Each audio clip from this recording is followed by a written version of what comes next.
Welcome to the deep dive. This week we are definitely locked in on the True Pickleball Club's MLP 2025 season, specifically that inaugural week. Yeah, week one, big start. Absolutely. You gave us a great recap, hot off that auction draft we talked about, Yeah, and it's all playing out with this new Dream Breaker format too. which is already making waves, yeah. So our mission here is simple.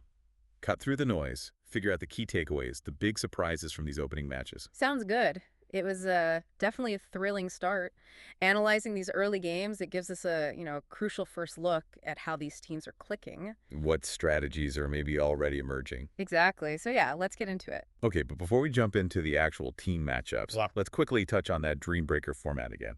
Because, like you said, it's already proving to be a big deal. Definitely. So, just a reminder, MLP teams, 2 women, 2 men. You play women's doubles, men's doubles, 2 mixed doubles, standard stuff. But if it's tied 2-2, Then comes the Dream Breaker. And the twist this year is pretty interesting. right, 2 mixed pairs from each team play a rally. Just one continuous rally, first to 11. Yeah. Then they switch partners within the 4 players. And keep that same rally going to 21. No more singles deciding things. Everyone stays involved. Which is huge. And what's striking is, well, how important it's already been. Yeah, 2 matches decided by it in week 1 alone. It's not an afterthought, that's for sure. Teams need a real strategy for it. And remember how these teams got here, that auction draft? Captains had 100 points, bidding on players based mostly on their duper rating. Right, the duper rating, basically that skill assessment number for pickleball players. And what was interesting, is how it didn't really go according to script for a lot of people, led to some surprising team lineups. You're spot on. The draft had some curveballs, definitely. And those lineups meant some of our, let's say, preseason ideas about who was strong where got tested right away. So week 1 gave us a mix, right? Yeah. Some expected results, some genuine surprises. Mm-hmm. On paper, predictions only go so far. Exactly. The court tells the real story. All right, let's get to that court action. First up, Smashing Assassins versus the Hustlers. Assassins captained by Jess. You've got Emily, the father-son duo, Andrew and Adam. A team a lot of people were watching after that draft. Big expectations. Yeah. And the Hustlers, led by Eric, Natalie Weaver, back in action. So first thoughts on how this one played out. Well, what jumped out right away was that the hype around the Assassins seemed pretty justified. Their high-rated players delivered, and that chemistry between Andrew and Adam. The father-son thing. Yeah, that seemed like a real asset right from the start. You could see that synergy. Totally agree. You can't really put a price on that kind of built-in understanding. Mm-hmm. They won a close men's doubles, 21-19. Emily and Kate, stepping in for Jess, took women's doubles 21-15. Looks solid. They really did look like contenders. They did have one hiccup, though. Adam and Emily lost their mixed doubles 21-19 to Eric and Natalie. Ah, okay. So not perfect. Not perfect, no. But Andrew and Kate cleaned it up in the other mixed, 21-12. So a 3-1 regulation win for the Assassins. Pretty convincing overall. Yeah, it definitely backs up those preseason grades, They look like a top team. But that mixed loss, Mm-hmm. it's a little something for other teams to look at, maybe exploit later. Shows they're not, unbeatable. Good point. Mhm. Okay, next match. Dire Dinks versus Shake and Bake. Dire Dinks, known for that strong mixed team, Sean and Jen. Right, a really strong pairing there. While Shake and Bake, they rely heavily on their men's doubles, Greg and Tyler. Plus, Pam Mantis was back for Dire Dinks after injury.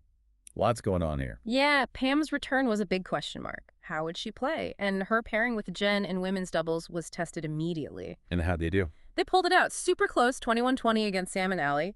But the real shocker, I guess, was the men's doubles. Oh, yeah. Sean and Ryan for Dire Dinks actually beat Greg and Tyler 21-16. That's a big upset against Shake and Bake's strongest lineup. Wow, okay. That is a statement win for Dire Dinks. Huge. Definitely turned some heads. Then Ryan and Pam, they clinched the match for Dire Dinks, winning their mix 21-16 against Tyler and Sam. So that sealed it. Yep. Sean and Jen won the last mix too, even though it didn't affect the outcome. So, another 3-1 win, this time for Dire Dinks.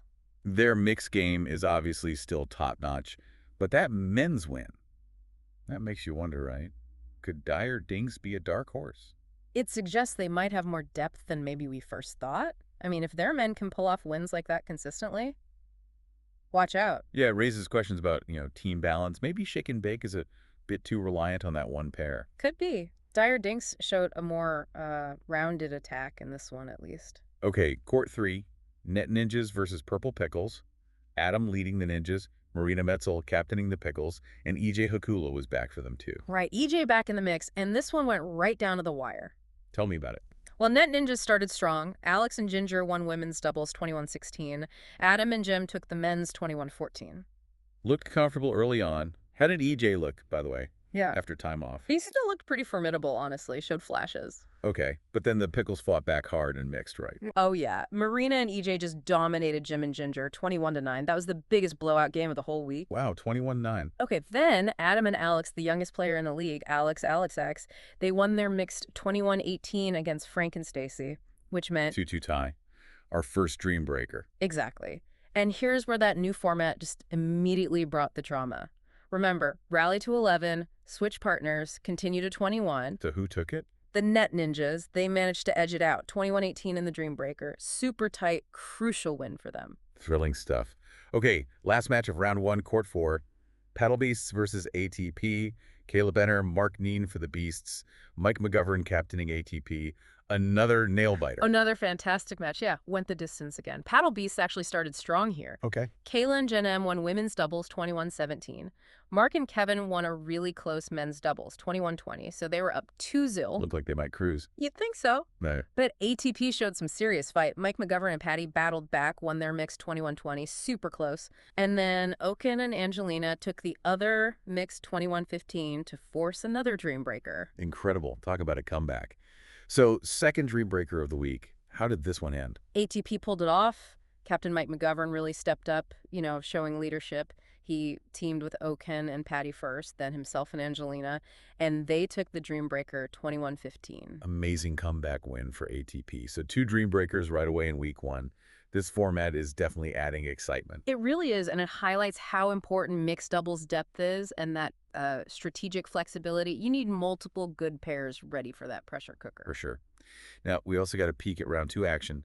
Dire Dinks kept rolling, beat Net Ninjas 3-1. That match had Jen playing against her daughter, Alex. Yeah, that family dynamic must have been interesting to watch. I bet. And Sean and Ryan won again in men's doubles for Dire Dinks. They're looking like a real force. Definitely proving that first win wasn't a fluke. They are establishing themselves. Then we saw the Smashing Assassins just dominate ATP with a 4-0 sweep. Wow, 4-0. Okay, that really cements their status as, an early favorite. Very comprehensive win. It does. Elsewhere, the Hustlers got back on track, beating Paddle Beasts 3-1 in a close one. Good bounce-back win for them after the round 1 loss. And finally, Purple Pickles beat Shake and Bake 3-1. Even though Shake and Bake's men won again, the Pickles' overall depth seemed to be the difference. Right. Shows the Pickles have resilience after losing that round 1 dream breaker. And yeah, highlights again that Shake and Bake needs more consistent wins outside of their top men's pair. So after all that action in week 1, what are the big picture takeaways? What storylines are really starting to pop? Well, first thing I think is the impact of chemistry. It's undeniable. Teams with those established bonds, like the Assassin's father-son duo or Dire Dinks' Sean and Jen. They hit the ground running. Exactly. That built-in understanding, it's a real advantage, especially early on. And the Dream Breaker drama, obviously. 2 decided matches already. Yeah. It forces teams to think differently, right? Yeah. Maybe save your best mixed pair for the end. Absolutely. The strategy around it is huge. Captains have got to be thinking about pairings not just for the regular match, but for that potential decider, too. It adds a whole new layer. We also saw some great debuts, like Emily for the Smashing Assassins, and veterans returning strong, like Pam Mantis for Dire Dinks. Yeah. New faces making an impact, experienced players showing they've still got it. Emily looks like she could be a breakout player this season. And Pam's comeback is just great to see. And definitely can't ignore the upsets and how many close matches there were. Yeah. That Dire Dinks men's win over Shake and Bake, it feels like the league has a lot of parity. For sure. That kind of unpredictability is great for fans, means any team can win on any given day. Keeps things exciting. It's kind of fun to look back at those preseason grades now, too. Smashing Assassins definitely living up to their A rating so far. Yep. Dire Dinks and Purple Pickles looking like those dark horses we sort of talked about. They're performing well. And Shake and Bake, their strength in men's is clear, but it also maybe shows why overall team balance is so key. Right. Those anonymous player ratings gave us a baseline, but week 1 showed that chemistry and, how the team actually plays together can really shake things up. Exactly. The ratings don't capture everything. Shake and Bake's grade might have hinted at that imbalance, maybe. So, wrapping up week 1 then. It really delivered, didn't it? Exciting matches, chemistry paying off, the dream breaker adding serious spice, and we're starting to see who the contenders might be. Absolutely. A fantastic start to the MLP season. Lots of narratives and results we didn't quite see coming. Which leaves us with this question for everyone listening. Which of these early storylines do you think will shape the rest of the season the most? Is there a team, maybe flying under the radar now, that you think could make a serious run? It'll be fascinating to watch how it all unfolds from here, how teams adjust, how rivalries develop. Definitely. And if you want to dive even deeper, see highlights, get more analysis, make sure you check out the True Pickleball Club's YouTube channel. Yeah, great resource for keeping up with everything MLP. Definitely worth checking out. Thanks so much for taking this deep dive into MLP Week 1 with us today. My pleasure. Always fun talking pickleball. We'll catch you next time.